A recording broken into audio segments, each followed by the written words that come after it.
Vous savez, quand j'étais petite, j'aurais aimé lire un livre comme celui-ci et j'avais pas d'handicap. Un livre qui m'aurait appris que même différente, on peut continuer à rêver.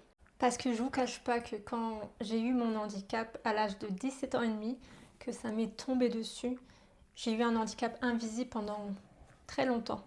J'étais hyper perdue, je ne savais pas ce qui m'arrivait et je vous cache pas que c'est la première fois que j'étais confrontée au handicap. J'ai déjà été confrontée à la maladie avec mon grand-père.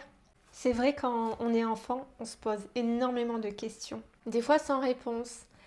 Et souvent, c'est vrai qu'avec la vie, qui est tellement difficile à l'heure d'aujourd'hui, qui est stressante, qui est rapide, on n'a pas le temps. Des fois, sans le vouloir, en tant que parent, on laisse ses enfants sans réponse et juste à travers une histoire, elle a toutes ses réponses. Et je sais aussi, il y a des parents, ils ne savent pas comment aborder le handicap, ils ne savent pas quoi dire. Vous me direz ce que vous en pensez en commentaire. C'est pour ça que j'ai écrit ce livre pour d'autres enfants avec un handicap ou pas.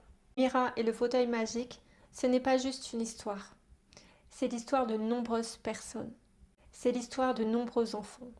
C'est de montrer à la fois qu'un fauteuil roulant n'enlève pas les rêves et surtout, on peut continuer à vivre, à avancer et il faut parler à la personne qui a un handicap. Il ne faut pas la laisser seule. J'ai encore besoin de vous. Il reste 30 jours.